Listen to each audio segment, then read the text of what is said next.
중국과의 관계는 안정적으로 잘 관리한다라는 것입니다. 그 근본은 국익 중심의 실용 외교라고 할 수 있을 겁니다. 그리고 그 중 핵심은 역시 또 대한민국의 군사, 안보 각 영역에서 자율성을 확대하는 것입니다. 전시작전 지휘권을 회복하는 문제도 그렇고 핵추진 잠수함 건조를 하는 문제도 그렇고 중국과의 경제협력 또는 민간 교류 확대도 대한민국 국익에 부합하기 때문에 당연히 해야 될 일입니다.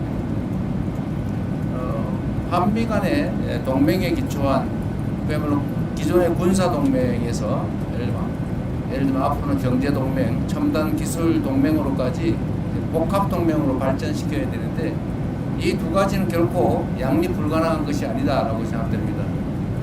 우리가 언제나 대륙과 해양의 중간쯤에 위치하고 있기 때문에 자칫 잘못하면 양팔을 동시에 잡아당기는 또는 중간에 낀 새우 신세가 될 수도 있지만 또 우리가 하기에 따라서는 양쪽의 입장을 적절히 중지하면서 우리의 활동 폭을 얼마든지 넓혀갈 수 있다라고 생각합니다. 우리가 세계사적으로 보면 이 반도 국가들이 두 가지 길을 갑니다. 크게 융성하거나 아니면 갈갈이 찢겨지거나. 우리 대한민국도 비슷한 위치에 있죠. 지금 우리는 이 격변한 국제 질서 속에서 우리가 하기에 따라서 우리가 힘을 축적하고 주체적으로 잘 판단하고 자율성을 극대화하고 그리고 국익 중심으로 힘들 때 잘 견뎌내고 또 양쪽의 입장을 잘 활용하면 우리의 외교 지평이 오히려 확 넓어질 수도 있다라고 생각됩니다. 또 이번 새 정부는 그런 길을 향해서 계속 가고 있습니다. 중국의 견제 문제는 뭐 서방 국가들 입장에서는 그 중에 특히 미국 입장에서는 중국을 적절하게 견제하고 싶어 하죠. 또 한편으로는 견제하면서도 또 한편으로는 협력할 분야를 찾아서 적극적으로 협력을 하고 있는 게 또 현실입니다. 국가와 국가 간의 관계는 원래 그런 것이죠. 국가와 국가 간의 관계를 일도 양단식으로 올로와 나식, 전부 아니면 전무 이런 식으로 접근하면 결국은 남는 게 하나도 없죠. 중일 갈등 문제에 대해서는 뭐 중국과 일본이 지금 일본 총리의 발언을 놓고 상당히 크게 갈등이 이어지고 있긴 하지만 대한민국 입장에서 현재 상황을 냉철하게 지켜보고 대한민국 국익이 훼손되지 않도록 대한민국 국익이 극대화될 수 있도록 최선을 다해야 되지 않을까 싶습니다. 그래서 오늘 약간 무리하긴 했는데 중국 총리하고 면담도 하고 또 거기에 맞춰서 일본 측에도 특별히 요청해서 일본 측과 균형을 맞춰서 또 정상회담도 간략하게 했습니다. 그 두 정상회담 과정에서 대한민국이 가지고 있는 기본적 입장을 충실하게 잘 설명했고 곡해가 발생하지 않도록 잘 협의해서 지금 뭐 대한민국 입장에서는 거기에 어떤 위협 요인이 생기거나 또는 갈등 요소가 추가되거나 그러지는 않다는 말씀을 드립니다. 네, 질문을 또 받도록 하겠습니다. 이번에는 한국일보의 이성택 기자입니다. 예, 대통령님 안녕하십니까? 저 한국일보 이성택 기자입니다. 대통령께서 이제 그 외국 순방을 다니시다 보면은 국력 신장이 필요하다라는 말씀을 많이 해주시는데요. 이제 얼마 전에 국가 경쟁력을 높이기 위해서 6대 핵심 과제 개혁 필요성을 말씀하신 적이 있습니다. 네. 이제 뭐 다른 나라 사례나 전례에 비춰보면 6가지 중에서도 노동과 연금 분야 개혁 과제가 상당하게 저항이 좀 예상되고 있는데요. 그 노동개혁 분야에서 고용시장 유연화 과제가 담기는지 그 연금 개혁의 목표는 어느 쪽으로 설정하고 계신지 궁금합니다. 일단 순방과 관련된 질문에 한해서 답을 드리는 것으로 하겠습니다. 네. 이 문제는 우리가 순방을 하면서 각국이 가지고 있는 특장점들을 잘 살피고 또 우리가 배울 수 있는 건 배우고 협력할 수 있는 건 협력한다 라는 그런 정도 말씀으로 대체하도록 하겠습니다. 네. 뭐 제가 잘 안 보였습니다. KBS 손수환 기자님 한번 주시겠어요? KBS 손수환 기자님. 네, 교통원님 고생 많으셨습니다. 이번 그 G20 정상회의를 통해서 굉장히 여러 정상들을 짧게지만 많이 만나셨잖아요. 이제 우리나라에 좀 기대하는 역할이 좀 뭐라고 생각하셨는지 정상들 만나면서 여쭤보고 싶고요. 또 특히 기억 남는 정상이라든지 에피소드 있으시면 제가 부탁드리겠습니다. 네, 원래 이게 다자 협상의 장이라고 하는 것은 우리 외교부 장관이 그러셨던가 안보실장이 그러셨던가 그야말로 장이 서는 거라고. 양자 협상의 장이기도 하죠. 우리가 만날 기회가 있으면 사실 정상끼리의 회담이라고 하는 게 그렇게 쉽지가 않습니다. 상대국을 방문하지 않는 한 정말 특별한 계기가 없으면 만나기조차 어려운데 이렇게 다자회의 기회가 생기면 그 틈틈이 이제 양자회담을 하고 그 양자회담 전에 실무협의도 미리 해서 일정한 의제로 좁히고 정상회담을 통해서 필요한 합의를 끌어낼 수 있습니다. 제가 취임한 지 얼마 안 돼서 뭐 처음 보는 분들도 계시고 해서 어렵긴 하지만 정상들과의 접촉면을 넓히고 또 정상들과의 라포도 형성하고 좋은 감정들을 유지하면 아무래도 대한민국에 좀 더 나은 의사결정이 가능하다 생각이 됩니다. 뭐 사람이란 게 다 그러지 않습니까? 제가 오늘 낮에 다카이치 일본 총리한테도 똑같은 얘기를 했는데 국가 간의 관계나 개인 사람 간의 관계는 다를 바가 없다. 결국은 서로 좋은 측면을 보려고 노력하고 좀 어려운 껄끄러운 측면들이 있으면 잘 관리하고 그 부분을 최소화하면서 사람 관계를 잘 만들면 좋지 않냐. 어떻게 사람이 완벽한 존재일 수가 있겠느냐. 국가 간의 관계도 마찬가지다. 이렇게 말씀드렸습니다.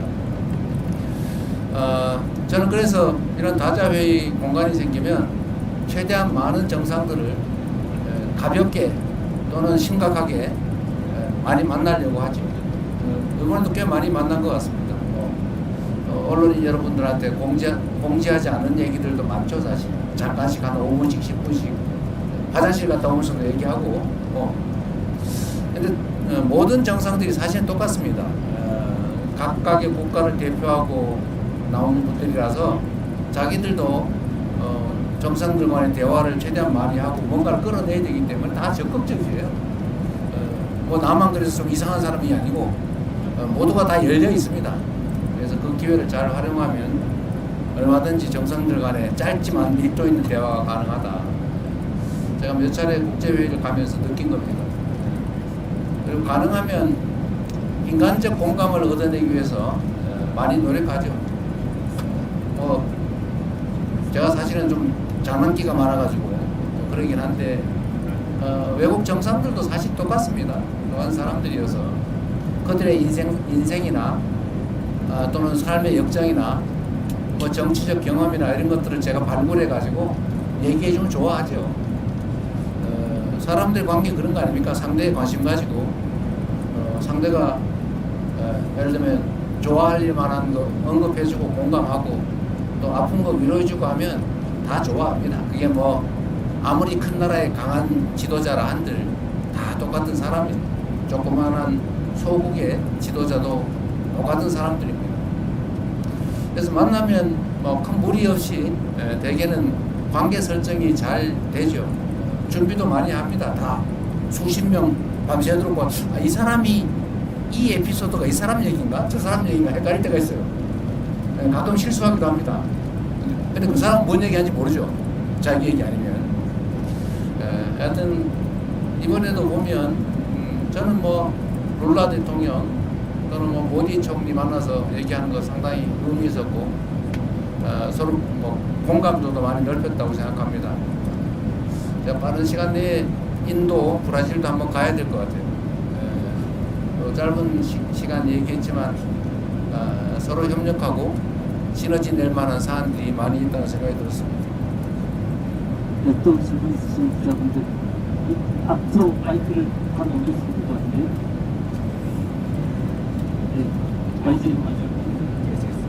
YK. 근데 잘 들리세요? 잘 안 들리죠? 방법이 없죠 이거. 스피커가 있으면 뒤에도 네. 스피커가 있으면 대통령님 고생 많으셨습니다. YK 강직원입니다. 아직 뒤에 한 곳이 강론은 남아 있는데 지금 모든 국가들의 다자회견대에서 대통령께서 그 정상회의 표시에 다 성과가 있다고 볼 수 있겠지만 그 중에서도 특히 기억에 남는 국가라든지 기억에 남는 성과가 있으면 아직 뒤에가 남아 있지만 그걸 네. 포함해서 말씀을 드리겠습니다. 아무래도 아랍에미리트 연합이 아마 가장 큰 구체적 성과가 있는 것 같습니다.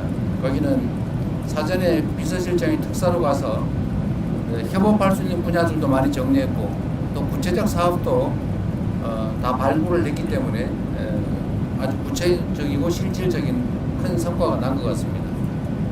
사실 이집트는 이집트 대통령께서도 그렇고 우리 실무진들도 크게 기대를 안 했던 것 같아요. 그런데 제가 RCC 대통령하고 예정에 넘게 거의 예정 시간 2배 가까이 대화를 했는데 마지막에 얘기를 들어보면 한국과 이집트 간의 그 협력에 대해서 매우 구체적인 좋은 제안들을 많이 해주셨어요. 처음에는 얘기하지 않았던 건데 마지막에 저하고 둘만 나왔을 때는 뭐 그전에도 얘기하는 게 많았지만 카이로 공항을 확장할 계획인데 거기가 아마 한 3-4조 원 정도 들지 않겠냐 이렇게 얘기를 하고 그걸 한국 기업들이 좀 맡아서 확장하고 운영도 해주면 좋겠다 뭐 이런 얘기도 하시고 그 외에도 예를 들면 방위산업 분야 협력, 구체적 협력 얘기도 많이 해서 우리가 미리 좀 구체적으로 노력하고 사전 준비를 철저히 했더라면 또 오랫동안 교류 협력을 축적해 왔더라면 지금의 이집트와 한국 관계를 훨씬 넘어서는 더 밀도 있는 더 큰 협력이 가능했겠다라는 생각이 들었고 한편으로 아쉽다는 생각이 들면서 또 한편으로는 지금이라도 잘 됐다 이런 생각이 들었습니다. 이집트는 제가 가급적이면 이집트 대통령을 복빈으로 한국에 오시라고 초청을 드렸는데 오시겠다는 의사도 표명하셨고 오시기 전에 실무적인 협의를 좀 거쳐서 지금 그때 당시에 그냥 난삽하게 얘기했던 각종 협력 사안에 대해서 충분히 준비하도록 하겠습니다. 아마 우리 기업들이나 우리 국민들에게 큰 기회를 만들 수 있지 않을까 생각이 됩니다. 네, 카메라 기자님들도 제가 시선이 다르서 잘 안 보인 것 같은데 뒤에 마이크를 좀 넘겨주시면서 또 말씀을 해주시겠어요? SBS 부서는 근데 우리 대변인이 남성 편향적인 것 같은 느낌이 좀 듭니다. 네, 저 SBS 강청환 기자라고 합니다. 지금 마지막 방문이 튀르키예를 가시는데 튀르키예 언론과도 인터뷰를 하셔서 일부 내용을 말씀을 하셨지만 특히 주안점을 두고 가셔서 정상회담을 하실 내용이라든지 아니면 또 기대하는 성과가 있으실지 궁금합니다. 뭐 제가 취임하면서도 말씀드렸지만 우리 대한민국의 경제 상황이 그렇게 좋지가 못하기 때문에 그래서 가장 중요한 것은 국가 간 협력을 통해서 대한민국의 경제 상황을 개선하는 겁니다. 튀르키예도 지금 경제 상황이 그렇게 녹록치는 않은 상황인 것 같긴 합니다. 튀르키예는 뭐 아시겠지만 국교 관계를 수립하지도 않은 상태에서 6.25 때 병력 규모로 사위를 이를 만큼 대규모 병력을 파병해서 대한민국을 도와준 나라입니다. 형제 국가라고 또 그중에서